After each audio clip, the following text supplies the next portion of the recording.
Can you share some examples of these types of threats? What makes them so different and urgent? Look at the recent attacks on the UK high street. There's been a number of high-profile attacks that have hit the headlines. And similarly, there's been a number of high estimations of financial impact for those attacks, estimated between $300 and $400 million. These attacks seem to have taken advantage of poor identity governance in some way, whether it be old credentials that don't have MFA, or whether it's using social engineering to get MFA or passwords reset. Identity is front and center in all of these attacks. Now, you couple that with the large number of identities that have already been compromised and credentials that are already on the internet, it's now easier than ever for attackers to find valid identities and attempt to exploit them using automation and AI. Identity is no longer an IT issue. It's now a critical component of cybersecurity and business operations. How can solutions prevent identity-based attacks, also deliver detection and response mechanisms? It comes back to the identity fabric that we talked about at the start. I mean, you really should be thinking about before, during, and after authentication and authorization. Who's connecting from where, how, when, why? All of these questions provide a snapshot of data that can be used to make decisions at each stage of the authentication process.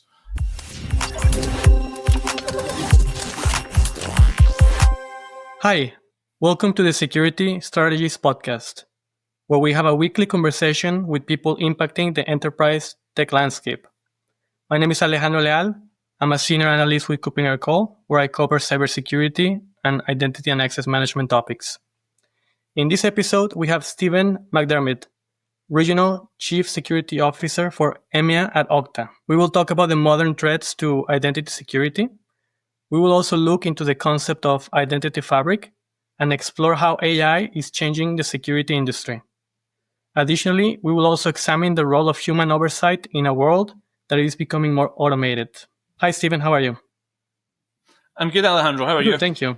Happy to have you here. Before we jump into AI, I'm curious to know about your thoughts on identity fabric. What do you mean by identity fabric, and why do you think it's important to cover this concept before we discuss specific threats like AI? Thanks so much for having me on. So when we talk about identity fabric, what we really mean is, a framework that allows for securing, managing and governing both non-human and human identities across ecosystems at scale. So if you think about the modern world where, how everything is so spread around, you've got identities on-prem, you've got identities in the cloud, and that's a really diverse number of applications, technology platforms, and silos that you have to manage. So really it's about understanding how identity intertwines with every part of your business, whether it's supply chain, partners, users, customers, applications, or infrastructure, and more importantly, how you can detect and respond to attempts to use those identities.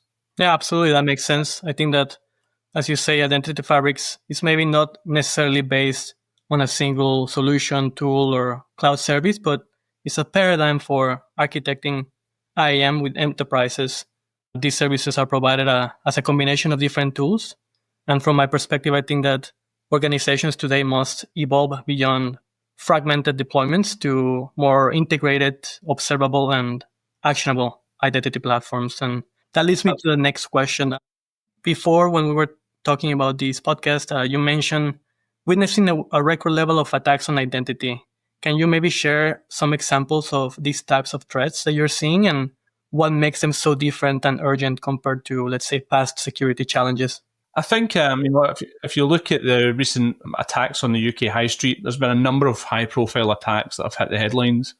And similarly, there's been a number of high estimations of financial impact for those attacks. I think, somewhere estimated between $300 and $400 million. And clearly that's the sort of numbers that are going to get everyone's attention. All of these attacks seem to have taken advantage of poor identity governance in some way, whether it be old credentials that don't have MFA, or whether it's using social engineering to get MFA or passwords reset. Identity is front and center in all of these attacks. Now, you couple that with the large number of identities that have already been compromised and credentials that are already on the internet, it's now easier than ever for attackers to find valid identities and attempt to exploit them using automation and AI. In a recent customer trends report, fraudulent signups actually outnumbered legitimate attempts by a factor of 120. That means there was 120 times more fraudulent attempts than legitimate. So the challenge now for organizations is how do they respond to these attempts when they are successful and accept that they will be successful at some point. Yes, and all of these examples you mentioned highlight the realization that identity is no longer an IT issue. It's now a critical component of cybersecurity and business operations.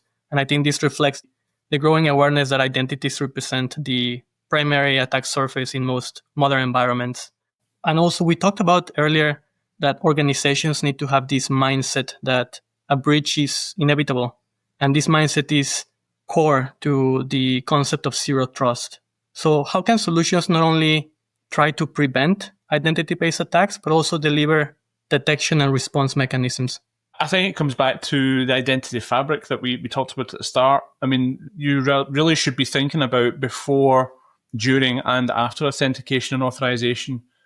Who's connecting from where, how, when, why. All these questions provide a snapshot of data that can be used to make decisions at each stage of the authentication process. Identity threat protection with Okta AI, for example, provides that real-time detection and automated response to identity-based threats by continuously assessing user risk and behavior throughout that process. So it's using AI there to evaluate risk signals from the user identity, from the device, from the network data, and then allowing for automated remediation actions, like requiring multi-factor authentication or deactivating a compromised account, for example.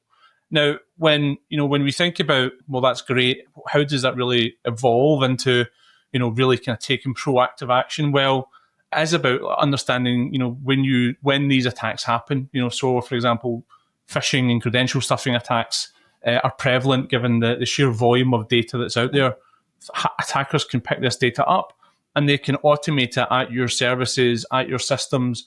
They can fire billions of credentials at your systems, and all they really need is one to be successful. So it's about understanding when these threats happen and having that visibility. Once you have that visibility, then responding, but then also being able to take signals from other parts of your infrastructure. We recognize that many organizations have invested a lot of money over several years into different security solutions. So really you want to take advantage of that and integrate with those solutions as far as possible. And it's by kind of taking signals from all of these different elements in security tooling that you can then build that picture that, then kind of comes together within that identity fabric that we've talked about. Absolutely. You mentioned signals a few times, and it's interesting because something that comes up in a lot of conversations that I have with vendors is the fact that identity-related threats now span multiple domains, and that creates a problem that no longer fits, let's say, a single team. IT admins have maybe the visibility into identity systems, but they lack the threat context. And the SOC teams, they're trained to hunt for threats, but they usually have no familiarity with IAM systems and governance structures. And to make matters more complicated, we see that organizations have a combination of different tools and applications, the IGAs, the PAMs, the SSO platforms, XDRs, a sort of dispersed identity fabric. So I'm curious to know what's your perspective on how to tackle this problem. I'm aware that Okta is leading initiatives like the Shared Signals Framework and the IPSE initiative. And maybe for the audience that is perhaps not familiar with these two things, can you maybe explain what these are and why you think collaboration is important? Absolutely. I think that's a really key point. So, Okta, we are the world's largest independent identity provider. And that means that we've got a role to play, obviously in helping protect not just Okta, but our customers. But we really need the entire industry to commit to doing things better. And this is where, implementing best practice standards that the OpenID Foundation and partners are creating. The Shared Signals Framework basically improves API efficiency and security by providing privacy-protected secure webhooks. So it's in use by some of the largest cloud services today. They communicate security alerts, status changes of users, continuously and securely then preventing and mitigating security breaches. So it can be used to send alerts between SaaS solutions and take actions and mitigate risk in real time. So if you think about, talking about a SIEM and a SOC, clearly for events to log into a SIEM then has to be synchronized. The SOC team then has to run some alerts against it. That can all take time by the time you get through your tier 1, tier 2, tier 3 analysts. And, 24 hours later, that item could still be getting investigated. What we're now talking about is the ability for SaaS applications to talk to each other and take action in real time. The second element is around IPSE. So that's a really badly worded acronym, but it's actually interoperability profile for secure identity in the enterprise. And really what that is about is focusing on some key enhancements that are urgently needed in response to address some of the risks and threats that we're seeing.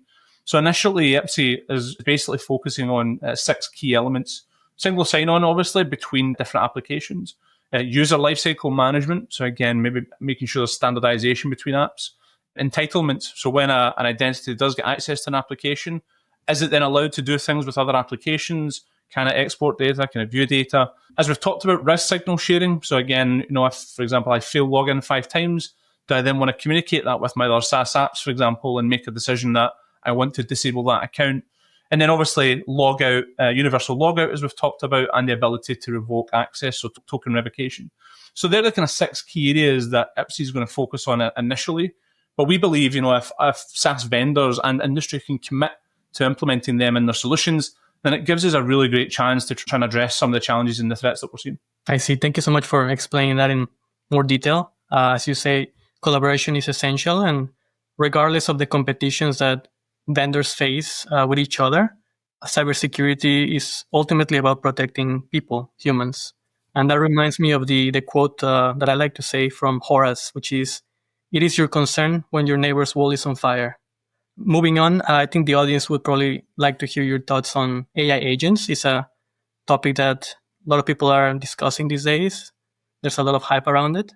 As we know, AI agents present a unique challenge because they have identities and they can act independently. And I remember in one of our conversations, you mentioned an example of the AI agent that deleted a production database. And when it was confronted, it denied it. So what key identity security principles do you think organizations should apply to these NHIs? And how can they balance the benefits of AI with the need for stronger security controls? And I think those are some great examples. I think what we're seeing now is a lot of organizations are recognizing that AI is not perfect by any means. It has a long way to go. And so there's a lot of discussion around, well, human in the loop then becomes the control, right? You allow the AI to process, to do what it's going to do. But before it makes any fundamental changes, you want to have a human just review, take some sort of action, approve it, decline it, whatever it may be. And then at the same time, you can improve the model because you've got a human helping justify the decisions that it's coming to. I think the challenge with that is that it's not a bad model, but the reality is over time, it's likely that's just going to become a checkbox exercise. I mean, after doing that 10, 15, 20, 500, 1,000 times, how much rigor is really going to be applied, to that process and ultimately who? Because, that's the sort of job you can envisage being given to someone and very quickly they will get bored with it, they'll get distracted. So I think human in the loop does have a role to play as a control and the ability to make sure that AI is doing the things that it should be doing. But I think really we need to put the governance and control in place from the start. And this is where I think solutions like cross-app access come in. Okta cross-app access is a new way to kind of secure AI agents, but work alongside some of the new initiatives like MCP and agent-to-agent. So it's an extension of OAuth. It brings visibility, control, auditability, and more importantly, governance to both the agent-driven and app-to-app interactions. So if you think about cross-app access, it'll act as a protocol really that addresses an ecosystem-wide blind spot where we have users who are approving access to different applications at the user level. In large enterprises, that creates a ton of risk. And a lot of customers I've spoke to have been concerned about that, whether it's approving access to Google or Drives or other SaaS vendors. And really, this is why this technology is so important. It's been born out of a demand for it from industry. So, you've now got software providers racing to embed AI into their platforms. And with the web of interactions that's happening between all of these APIs, applications, they're all growing exponentially. So really, without defined standards, each connection could really introduce new security gaps.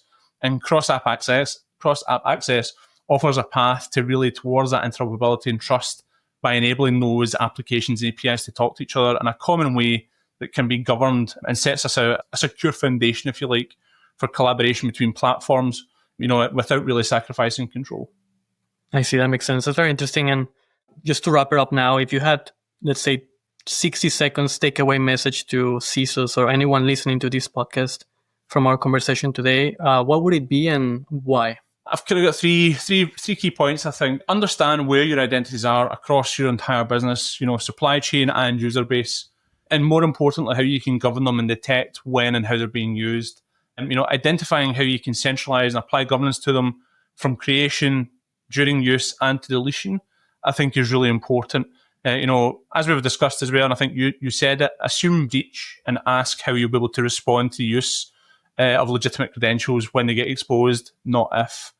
The second issue would be aware of the threats and trends that are out there. Speak to vendors, partners, and customers, and ensure your business is modeling them into your risk management and incident response. Threat actors are collaborating. They share platforms, they share solutions, they share technology, and that's why they're being so successful. And I think industry and organizations have to do that as well. And lastly, I would say challenge your SaaS vendors to commit to the new standards that we've talked about, that I mentioned earlier. Collaboration and partnership, as I've said, is key to reducing the success of the accelerating trends that we're seeing. And only by working together can we really start to make a dent, I think, in what is proving to be a losing battle at the moment. Thank you, Stephen, for such a timely conversation today. Thanks, Alejandro. Thank you also to everyone listening today. We hope you took a lot away from today's podcast. And for further information on what we talked about, please head over to okta.com. And as always, we'll be back next week with another episode. Until then, make sure you subscribe to this podcast on all major platforms and follow the conversation on our socials at EM360Tech on X and LinkedIn. And for more content, head over to em360tech.com.